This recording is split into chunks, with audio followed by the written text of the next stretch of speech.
जय हिंद, वंदे मातरम। दोस्तों, स्वागत करता हूं आप सभी का आपके अपने परिवार दीक्षित एजुकेशन अड्डा पर। दोस्तों, कैसे हैं आप सभी? उम्मीद करता हूं आप सभी बढ़िया होंगे और अपनी पढ़ाई को कंटिन्यू कर रहे होंगे। अगर आपका अब दिल्ली पुलिस कांस्टेबल के साथ एसएससी जीडी, एसएससी सीजीएल या आपका कोई सा भी एक दिवसीय एग्जाम है, तो आज की क्लास आपकी परीक्षाओं के लिए अति महत्वपूर्ण साबित होगी। पॉलिटी के ऐसे सवाल लेकर आया हूँ, ऐसे अनुच्छेद लेकर आया हूँ जो परीक्षा में सबसे ज़्यादा बार पूछे जाते हैं। सारे सवाल आप अपनी कॉपी के अंदर नोट करके रखिएगा। 100% आज की एक क्लास के अंदर से आपको हर शिफ्ट में, हर परीक्षा में 2 से 4 सवाल आपको देखने को मिलेंगे। आइए शुरू करते हैं आज की क्लास। देखते हैं अपने सारे महत्वपूर्ण सवाल जो आपकी परीक्षाओं में बार बार पूछे जाते हैं। सबसे पहले हम बात करते हैं अनुच्छेद 14 को लेकर। अनुच्छेद 14 के अंतर्गत दोस्तों कौन कौन सी बातें हैं? विधि के समक्ष समता का अधिकार। ये दोस्तों कौन से अनुच्छेद में आता है? अनुच्छेद नंबर 14 के अंदर। अगला आर्टिकल नंबर 15। इसमें दोस्तों क्या है? धर्म, जाति, लिंग या जन्म स्थान के आधार पर भेदभाव नहीं किया जाएगा। यह बात कौन से आर्टिकल में बोली गई है? आर्टिकल नंबर 15 में बोली गई है। इसके अलावा आर्टिकल नंबर 16, लोक नियोजन के विषय में अवसर की समानता, यानी कि सरकारी नौकरियों पर अवसर की समानता कौन से आर्टिकल में है? Article number 16। आइए चलते हैं अगले सवाल की ओर। हमारा अगला आर्टिकल है आर्टिकल नंबर 17। इसमें दोस्तों क्या है? छुआछूत का अंत, या दोस्तों आपके ऑप्शन में लिख के आ सकता है अस्पृश्यता का अंत। किसका? अस्पृश्यता का अंत, अनटचेबिलिटी। इसका अंत दोस्तों कौन सी आर्टिकल में है? आर्टिकल नंबर 17 है। मोस्ट इंपॉर्टेंट है, परीक्षा में कई बार पूछा गया है। अगला सवाल, उपाधियों का अंत कौन से आर्टिकल में है? आर्टिकल नंबर 18 में है। अब बात करते हैं आर्टिकल नंबर 19। यहां से सवाल आपकी परीक्षा में 100% आपको देखने को मिलेगा। आर्टिकल 19 के अंतर्गत दोस्तों किसका उल्लेख किया गया है? स्वतंत्रता के अधिकार का उल्लेख किया गया है। किसके? स्वतंत्रता के अधिकार का।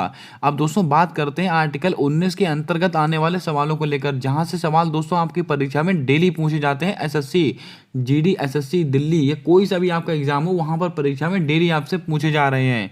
बोलने की स्वतंत्रता कौन से आर्टिकल में है? Article number 19 1A। Article 19A में दोस्तों है बोलने की स्वतंत्रता। आर्टिकल 19B, इसमें दोस्तों क्या है? आर्टिकल 19B के अंतर्गत है शांतिपूर्वक बिना हथियार के एकत्र होकर सभा करने की स्वतंत्रता। ये बात कौन से आर्टिकल में लिखी गई है? आर्टिकल नंबर 19B के अंतर्गत लिखी गई है। इसके अलावा आर्टिकल 19C, दोस्तों यहाँ पर 19C कर लीजिएगा। क्या? 19C। आर्टिकल 19C में लिखा हुआ है संघ बनाने की स्वतंत्रता। मोस्ट इंपॉर्टेंट सवाल है, परीक्षा में कई बार पूछा गया है। आर्टिकल 19D कौन सा दोस्तों? Article 19D। 19D में क्या लिखा हुआ है? देश के किसी भी क्षेत्र में आवागमन की स्वतंत्रता, यानी कि देश में आप कहीं भी आ जा सकते हैं। इसकी स्वतंत्रता कौन से आर्टिकल में है? Article number 19D। इसको आप नोट करते चलिएगा, बहुत ही महत्वपूर्ण सवाल है। अगला क्वेश्चन, आर्टिकल 19E कौन सा दोस्तों? Article 19E। यहाँ पर दोस्तों सब में 19 कर लीजिएगा, ये मैं आपको पीडीएफ में बिल्कुल सही करेक्ट कर दे दूंगा। आर्टिकल 19E, इसमें किसका उल्लेख है? देश में किसी भी क्षेत्र में निवास करने की स्वतंत्रता। Article 19E। इसके अलावा आर्टिकल 19G, कौन सा? Article 19G। इसके अंदर किसका उल्लेख है? कोई भी व्यापार करने की स्वतंत्रता, आप कोई सा भी व्यापार कर सकते हैं, इसकी आपको फ्रीडम दी गई है आर्टिकल 19G के अंतर्गत। अब बात करते हैं आर्टिकल 20 को लेकर, बहुत बार परीक्षा में पूछा गया है। अपराधों के लिए दोष सिद्धि के संबंध में संरक्षण कौन से आर्टिकल में है? आर्टिकल नंबर 20 में है। दोस्तों आपकी जानकारी के लिए बता दूं, जो सवाल मैं आपको यहाँ पर बता रहा हूँ और जो लाइन यहाँ पर लिखी हुई है, आप ऐसी उम्मीद मत कीजिएगा कि हूबहू यही लाइन लिखकर आपकी परीक्षा में आएगी, लेकिन आप क्वेश्चन पढ़कर आंसर को आसानी तक लगा सकते हैं, एलिमिनेट कर सकते हैं ऑप्शंस को। आप जैसे कि अनुच्छेद 19 भी देखिए, अपराधों के लिए दोष सिद्धि के संबंध में संरक्षण। आपको बहुत लंबा चौड़ा पैराग्राफ देकर भी ये सवाल पूछा जा सकता है, लेकिन इसके जो की पॉइंट होते हैं उसको आपको ध्यान में रखना है, उसको पकड़कर आपको राइट आंसर तक पहुंचना है। आइए चलते हैं अगले क्वेश्चन की ओर। हमारा अगला आर्टिकल है आर्टिकल नंबर 21, प्राण एवं दैहिक स्वतंत्रता का अधिकार। बहुत बार परीक्षा में आया हुआ क्वेश्चन है। आर्टिकल 21, इसमें किसका उल्लेख किया गया? प्राण एवं दैहिक स्वतंत्रता का अधिकार। आर्टिकल 21A, यह भी परीक्षा में कई बार पूछा गया है। 6 से 14 वर्ष के बच्चों के लिए 6 से 14 वर्ष की आयु के बच्चों के लिए निःशुल्क शिक्षा का प्रावधान कौन से आर्टिकल में है? Article 21A। आपको याद होगा 86वां कॉन्स्टिट्यूशन अमेंडमेंट कौन सा? 86वां संविधान संशोधन कब का है? वर्ष 2002 का है 86वां संविधान संशोधन। इसके द्वारा दोस्तों आर्टिकल 21A के द्वारा 6 से 14 वर्ष के बच्चों को निःशुल्क शिक्षा का प्रावधान दिया गया था। और इसके अलावा दोस्तों आपको याद होगा 11वां मौलिक कर्तव्य कौन सा? 11वां मौलिक कर्तव्य कब जोड़ा गया हमारे संविधान में? ये 86वें संविधान संशोधन के द्वारा जोड़ा गया। इसको भी आप ध्यान में रखिएगा। जो भी मैं एक्स्ट्रा फैक्ट बताते चल रहा हूँ उसको भी आप अपनी कॉपी में नोट कर लेना। अगला क्वेश्चन आर्टिकल 22, ये भी परीक्षा में कई बार आया है। कुछ दशा में गिरफ्तारी और निरोध में संरक्षण मोस्ट इंपॉर्टेंट है, इसके ऊपर आप इंपॉर्टेंट डाल के रखें। परीक्षा में कई बार आया हुआ सवाल है आर्टिकल 22। अगला क्वेश्चन आर्टिकल 23, दोस्तों ये बहुत ही महत्वपूर्ण आर्टिकल है। 23-24 ये दोस्तों संबंधित है दोस्तों मानव दुर्व्यापार और बलात्कार श्रम पर रोक, इसको भी आप ध्यान में रखेंगे। जो आर्टिकल 23 अनुच्छेद 23 में दोस्तों क्या है? बंधुआ मजदूरी पर रोक, मानव के दुर्व्यापार पर रोक, बलात्कार श्रम पर रोक, यानी कि दोस्तों आप मानव अंगों की तस्करी पर रोक, इन सब चीज़ों पर दोस्तों आर्टिकल कौन सा है? Article number 23। और दोस्तों आर्टिकल नंबर 24 किसके हैं? आर्टिकल नंबर 24 में लिखा हुआ है कारखानों आदि में बच्चों के नियोजन का प्रतिबंध, यानी कि 14 वर्ष से कम उम्र के बच्चों को, कितने दोस्तों? 14 वर्ष से कम उम्र के बच्चों को आप कारखानों में कार्य नहीं करा सकते हैं। ये बात कौन से आर्टिकल में लिखी हुई है? Article number 24। आर्टिकल नंबर 23 और आर्टिकल नंबर 24 इनको दोस्तों क्या बोला गया है? शोषण के विरुद्ध अधिकार, इसको भी आप ध्यान में रखिएगा। अगला सवाल है आर्टिकल नंबर 25। आपको दोस्तों मैंने कई बार नोट कराया है आर्टिकल नंबर 25 से 28 इसके बीच में दोस्तों किसका उल्लेख किया गया है? धार्मिक स्वतंत्रता का अधिकार, यानी कि अंतःकरण की स्वतंत्रता। अगर आपके ऑप्शन में अंतःकरण लिख के आए वो भी बिल्कुल आपका राइट आंसर होगा। अंतःकरण की स्वतंत्रता या धार्मिक स्वतंत्रता, ये बात कौन से आर्टिकल में है? आर्टिकल नंबर 25 से 28 के बीच में। लेकिन दोस्तों इसके अंतर्गत आता क्या क्या है वो आपको याद रखना है। जैसे कि आर्टिकल नंबर 25 में क्या है? धर्म की अभिवृद्धि के लिए प्रयास करने की स्वतंत्रता, यानी कि दोस्तों धर्म का आप प्रचार प्रसार कर सकते हैं, उसका प्रयास कर सकते हैं, इसकी दोस्तों फुल फ्रीडम आपको दी जाती है आर्टिकल 25 के तहत। आर्टिकल 26 धार्मिक संस्थानों के संचालन की स्वतंत्रता, यानी कि दोस्तों आप धार्मिक संस्थान का संचालन कर सकते हैं, इसकी आपको फ्रीडम दी गई है। आर्टिकल नंबर 27 में क्या बोला गया है? किसी भी धर्म को प्रोत्साहित करने हेतु कर से छूट, बहुत ही महत्वपूर्ण सवाल है, इसको आप याद रखिएगा। आर्टिकल 28 में क्या है? कुछ विशिष्ट संस्थानों में धार्मिक आदेशों को जारी करने की स्वतंत्रता, इसको भी आप नोट कर लें, बहुत ही इंपॉर्टेंट फैक्ट है सारे के सारे। अगर दोस्तों आप क्लास को पहली बार देख रहे हो तो क्लास को लाइक कर दें, चैनल पर पहली बार आए हो तो चैनल को सब्सक्राइब कर बेल वाला आइकन ध्यान से दबा लें, ताकि आने वाली क्लासेस को जो अपडेट्स हैं आप तक आसानी से पहुंचते रहें। आपने दोस्तों क्लासेस बहुत जगह देखी होंगी, लेकिन दोस्तों आपको ऐसा कंटेंट कहीं नहीं मिलने वाला है। यहाँ पर दोस्तों मैं बहुत ही महत्वपूर्ण सवाल लेकर आया हूँ, बने रहिएगा। 100% वहाँ से आपकी परीक्षा में सवाल आपको देखने को मिलेगा। आइए चलते हैं अगले क्वेश्चन की ओर। आर्टिकल नंबर 19 और आर्टिकल नंबर 30, आर्टिकल नंबर 29-30 ये भी हमारे लिए बहुत ही महत्वपूर्ण है, परीक्षा में कई बार पूछे गए हैं। आर्टिकल नंबर 29 में क्या लिखा हुआ है? अल्पसंख्यक वर्गों के हितों का संरक्षण, कौन से आर्टिकल में है? Article number 29। और आर्टिकल नंबर 30 में क्या लिखा हुआ है? शिक्षण संस्थानों की स्थापना और प्रशासन करने का अल्पसंख्यक वर्गों का अधिकार, यानी कि अल्पसंख्यक वर्ग के जो लोग हैं वो शिक्षण संस्थानों की स्थापना कर सकते हैं और प्रशासन में कार्य कर सकते हैं। ये तो बात कौन से आर्टिकल में? आर्टिकल नंबर 30, इसको भी आप याद रखिएगा, परीक्षा में कई बार आए हैं। आर्टिकल नंबर 23-24, आर्टिकल नंबर 29-30 ये वो आर्टिकल हैं जो परीक्षाओं में कई बार पूछे गए हैं। अगला क्वेश्चन आर्टिकल नंबर 38, इसमें दोस्तों किसका उल्लेख किया गया है? राज्य लोक कल्याण की अभिवृद्धि के लिए सामाजिक व्यवस्था बनाना, यानी कि लोक कल्याणकारी राज्य। ये बात कौन से आर्टिकल में बोली गई है? Article number 38। अब दोस्तों आपको ये पूरी लाइन याद करने की जरूरत नहीं है, ये दोस्तों लोक कल्याणकारी राज्य आप इतना याद रखिएगा। आपको दोस्तों कितना भी बड़ा चढ़ा के ऑप्शन दे, लेकिन इसके जो की पॉइंट हैं आपको वो याद रखने हैं। दोस्तों आपको पेपर के अंतिम समय के समय रट्टा नीति का इस्तेमाल नहीं करना है। आपको दोस्तों वो चीज़ पढ़नी है जो सटीक दोस्तों हो और आपकी परीक्षा में आपसे पूछी जाए। मैं आपको बता दूं दोस्तों, दिल्ली पुलिस कांस्टेबल में आर्टिकल 36 से 51 के बीच में बहुत ज़्यादा बार सवाल आपसे पूछे जा रहे हैं, इसको आप ध्यान में रखिएगा। इसीलिए दोस्तों मैंने महत्वपूर्ण आर्टिकल लगे हैं जो दोस्तों आपकी परीक्षाओं में पूछे जा रहे हैं। आपको इस समय फालतू का ज्ञान इकट्ठा नहीं करना है, केवल सटीक और एक्यूरेट चीज़ों को पढ़कर जाना है, जिससे कि आप बेहतर स्कोर कर सकें अपने पेपर के अंदर। अगला सवाल है आर्टिकल नंबर 29 में क्या है? आर्थिक न्याय प्राप्त करने के सिद्धांत का उल्लेख किया गया है आर्टिकल नंबर 29 में, 39 में। अब 39A हमारे लिए बहुत ही महत्वपूर्ण महत्वपूर्ण है। पुरुष और स्त्री सभी नागरिकों को जीविका के पर्याप्त साधन प्राप्त करने का अधिकार कौन से आर्टिकल में है? आर्टिकल नंबर 39A यानी कि निःशुल्क विधिक सहायता। ये बात कौन से आर्टिकल में बोली गई है? 39A। इसको भी आप ध्यान में रखिएगा। अगला क्वेश्चन आर्टिकल नंबर 40, इसमें दोस्तों क्या है? ग्राम पंचायत का गठन। परीक्षा में कई बार आया है ये। ग्राम पंचायत का गठन कौन से आर्टिकल में है? आर्टिकल नंबर 40 है। और आर्टिकल नंबर 41 में क्या है? कुछ दशाओं में काम, शिक्षा और लोक सहायता पाने का अधिकार। बहुत ही महत्वपूर्ण सवाल है, इसको भी आप याद रखें। अगला क्वेश्चन आर्टिकल नंबर 42, प्रसूति सहायता का उपबंध। ये सवाल आपकी परीक्षा में दिल्ली पुलिस में पूछा भी गया है। आर्टिकल नंबर 42, इसको भी आप याद रखिएगा। अगला क्वेश्चन आर्टिकल नंबर 43, बहुत ही महत्वपूर्ण है, परीक्षा में आपसे 100% पूछा जाएगा ये आर्टिकल। दोस्तों आपको बता दें आर्टिकल नंबर 43 में क्या लिखा हुआ है? कर्मकारों के लिए निर्वाचन, मजदूरी एवं कुटीर उद्योग का प्रोत्साहन। इसको भी आप ध्यान में रखिएगा। आर्टिकल नंबर 44 में क्या है? नागरिकों के लिए एक समान सिविल संहिता। ये तो बच्चा जानता है, जो कि दोस्तों आर्टिकल नंबर 44 कहां पर लागू है? गोवा के अंदर लागू है। अगला क्वेश्चन दोस्तों आर्टिकल नंबर 46, ये भी हमारे लिए महत्वपूर्ण है, अनुसूचित जातियों, अनुसूचित जनजातियों और अन्य दुर्बल वर्गों के शिक्षा और अर्थ संबंधित हितों की अभिवृद्धि। कौन से आर्टिकल में बोली गई? आर्टिकल नंबर 46 में। अब आर्टिकल नंबर 47 हमारे लिए बहुत ही महत्वपूर्ण है। इसमें क्या है दोस्तों? पोषाहार स्थल जीवन स्तर को ऊंचा करने की स्वतंत्रता।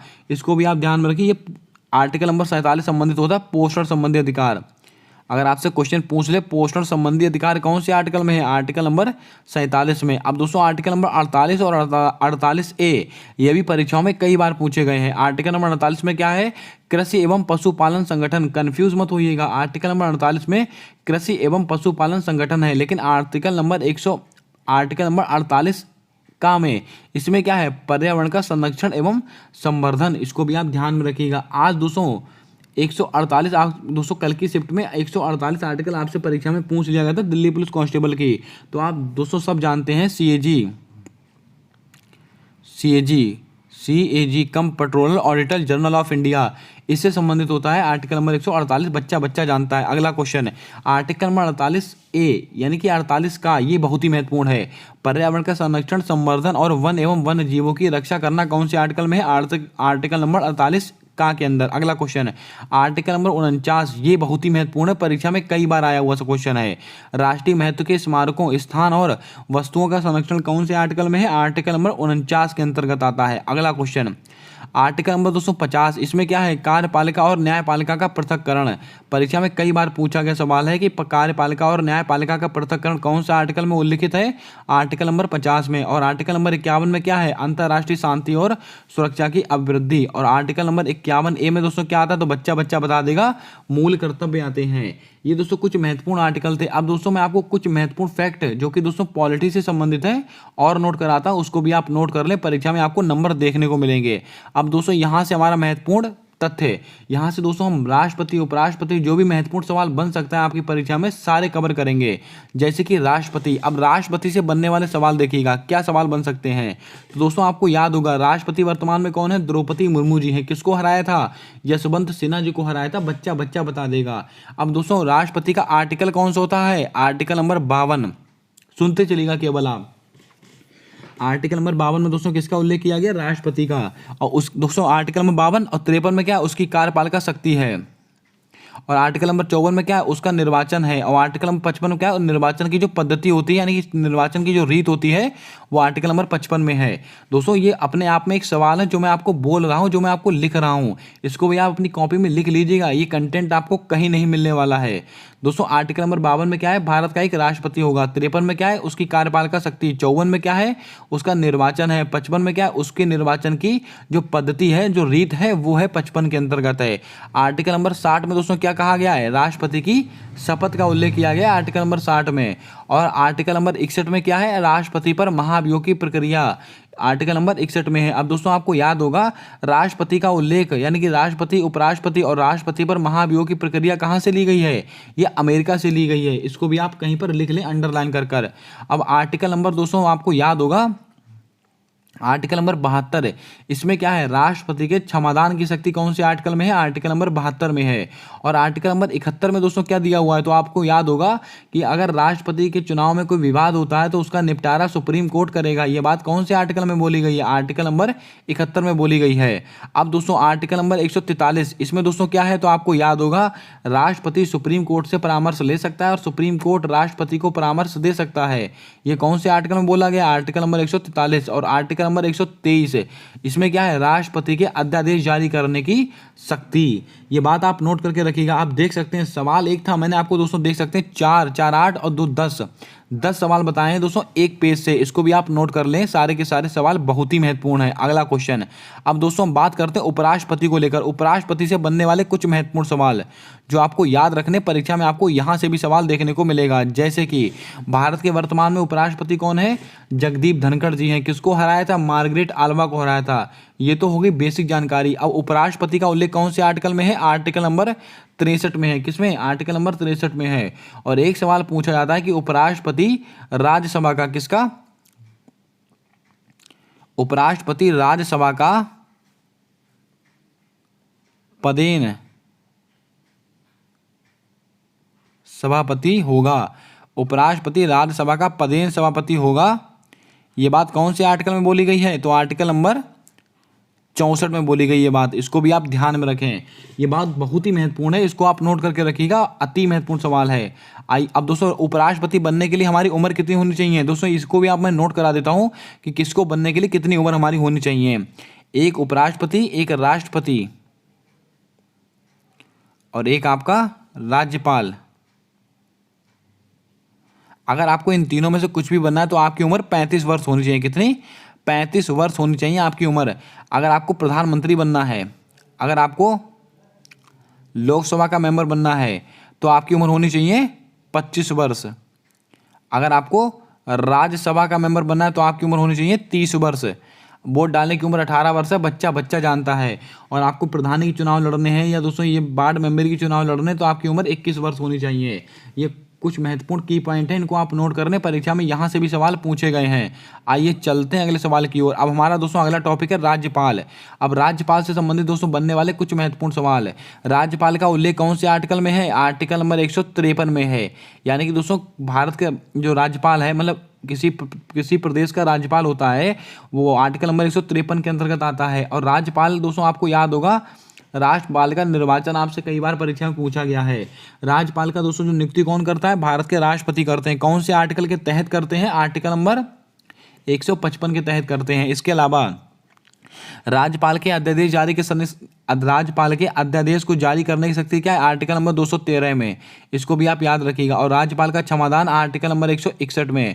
और दोस्तों आपको बता दें राज्यपाल जो होता है वो मृत्युदंड को माफ नहीं कर सकता है, मार्शल लॉ को माफ नहीं कर सकता है। इसको भी आप ध्यान में रखेंगे।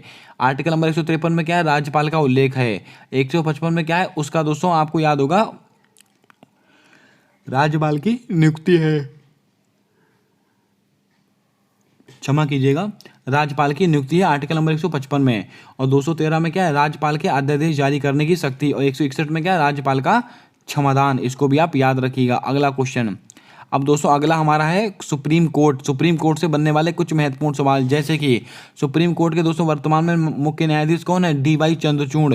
अब दोस्तों आप जल्दी से बताएं, अयोध्या का जो राम मंदिर बना था उसका दोस्तों जो फैसला है किस जज ने सुनाया था, उनका नाम आपको कमेंट कर कर बताना है। तब तक हम दोस्तों सुप्रीम कोर्ट को बात करते हैं, सुप्रीम कोर्ट को लेकर।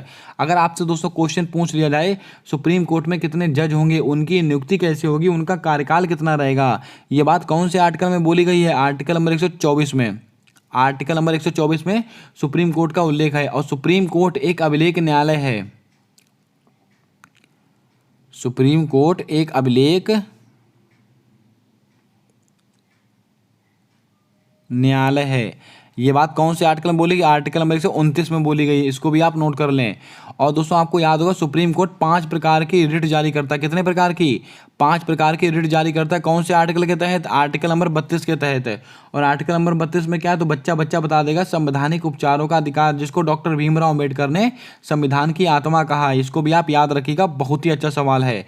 अब दोस्तों सुप्रीम कोर्ट के जो मुख्य न्यायाधीश होते हैं, उसके जज होते हैं, उनकी रिटायरमेंट की आयु कितनी होती है, 65 वर्ष। कितनी, 65 वर्ष वर्ष उनकी आयु होती है, ये बात आपको नोट करनी है। परीक्षा में आए हुए सवाल हैं सारे के सारे। तो सुप्रीम कोर्ट का उल्लेख कौन से आर्टिकल में है? आर्टिकल नंबर 124 में।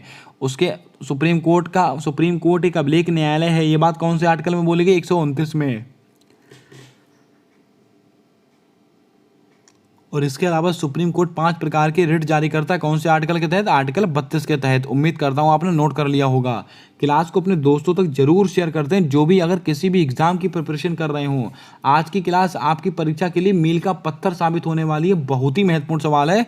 सारा कंटेंट दोस्तों आपकी परीक्षा को ध्यान में रखकर तैयार किया गया है। अब अगला क्वेश्चन दोस्तों, हमारा अगला क्वेश्चन है हाई कोर्ट। अब दोस्तों हाई कोर्ट से क्या सवाल बनते हैं? हाई कोर्ट का उल्लेख कौन से आर्टिकल में है? आर्टिकल नंबर 213 में है। कौन सा? आर्टिकल नंबर 213 में है हाई कोर्ट का उल्लेख। और दोस्तों हाई कोर्ट एक अभिलेख न्यायालय है, ये बात कौन से आर्टिकल में बोलेगी? आर्टिकल नंबर 214 में। माफ कीजिएगा दोस्तों, आर्टिकल नंबर 214 ही होगा। आर्टिकल नंबर 214 में हाई कोर्ट का उल्लेख है। और आर्टिकल नंबर 215 है। कौन सा? 215 में दोस्तों उल्लेख किया गया है हाई कोर्ट एक अभिलेख न्यायालय होगा। ये बात आप थोड़ा याद रखिएगा। आर्टिकल नंबर 214 में हाई कोर्ट का उल्लेख किया गया है।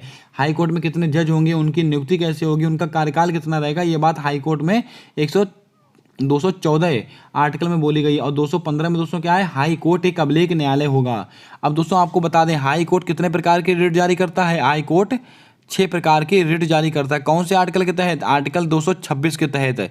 इसको भी आप ध्यान में रखिएगा, बहुत बार परीक्षा में सवाल पूछा गया है कि हाई कोर्ट कितने प्रकार की रिट जारी करता है? 6 प्रकार की।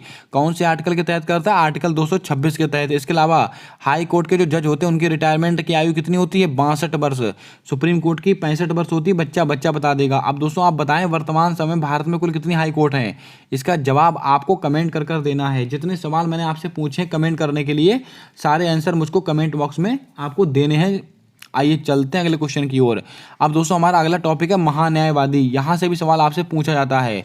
आपको दोस्तों याद होगा महान्यायवादी वर्तमान में कौन है? आर वेंकट रमणी। सबसे पहले इनका नाम लिखिएगा,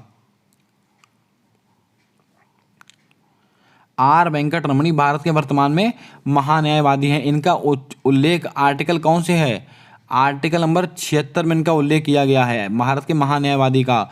और दोस्तों आपको बता दें इनका कार्यकाल कितना होता है? ये दोस्तों राष्ट्रपति के प्रसाद पर्यंत कार्य करते हैं। कौन है?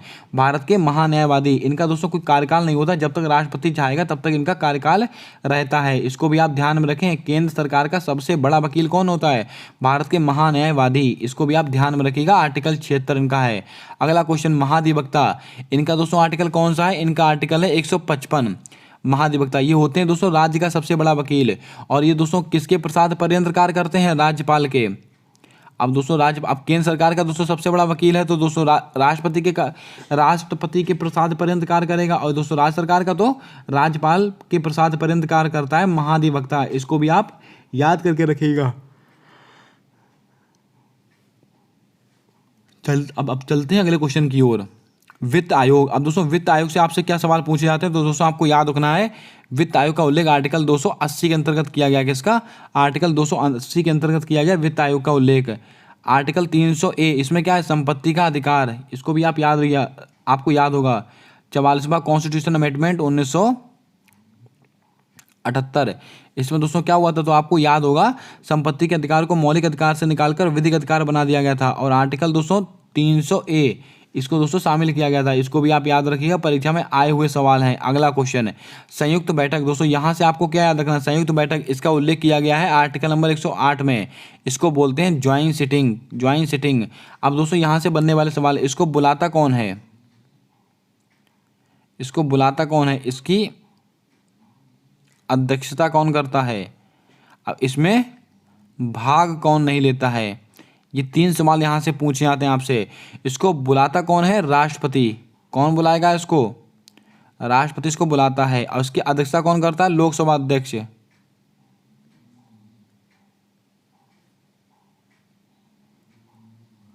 और इसमें भाग कौन नहीं लेता? उपराष्ट्रपति। उपराष्ट्रपति इसमें भाग नहीं लेते हैं। इसको भी आप नोट करके रखिएगा। बहुत ही अच्छे सवाल हैं, परीक्षा में कई बार आए हुए सवाल हैं। उम्मीद करता हूं आपने सारे क्वेश्चंस को यहां पर नोट कर लिया होगा। ये दोस्तों कुछ महत्वपूर्ण फैक्ट जो मैंने आपको यहां पर नोट कराए हैं। अगर आपको क्लास पसंद आई है तो क्लास को लाइक कीजिएगा। चैनल पर पहली बार आए हो तो चैनल को सब्सक्राइब कर बेल वाला आइकन ध्यान से दबा लीजिएगा। और दोस्तों आपको बता दें,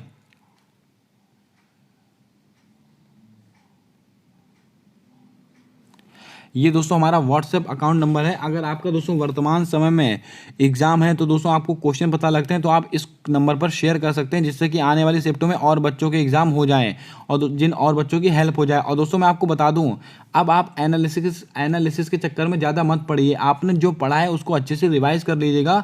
पेपर का जो लेवल है वो दोस्तों मॉडरेट लेवल है आपका। ईज़ी नहीं बोल सकते हो आप, ज़्यादा टफ नहीं बोल सकते हो, मॉडरेट लेवल का पेपर आपसे पूछा जा रहा है। यानी कि दोस्तों पेपर का जो लेवल है 19-20 चल रहा है। आप याद रखिएगा, ज़्यादा दोस्तों टेंशन लेने की ज़रूरत नहीं, ज़्यादा आपको एनालिसिस देखने की ज़रूरत नहीं है, जितना आपने पढ़ा है।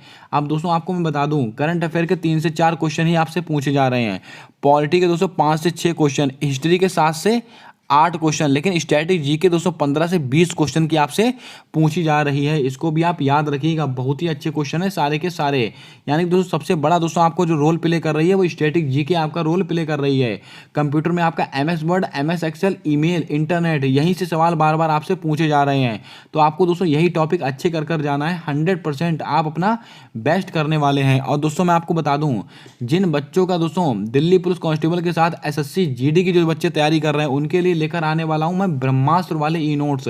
जी हाँ दोस्तों, वो ऐसे ई नोट्स होंगे, अगर आपने उनको रिवाइज कर लिया, उनको परचेज कर लिया, तो यकीन मानिए आप दिल्ली पुलिस कांस्टेबल ही नहीं बल्कि आने वाली कोई सी भी SSC की परीक्षा, उसमें आप 100% जीके में, मैं आपसे ये नहीं कहता हूँ कि जीके में आप 100% स्कोर कर देंगे, लेकिन हाँ उन ई नोट्स को पढ़ने के बाद आप 80 से 85% आप उसको सॉल्व कर सकते हैं जीके को। बहुत ही लल्लन टॉप नोट्स होंगे। जल्द ही दोस्तों मैं उनको लेकर आऊँगा और दोस्तों जल्द ही मैं आपको सूचित करूंगा।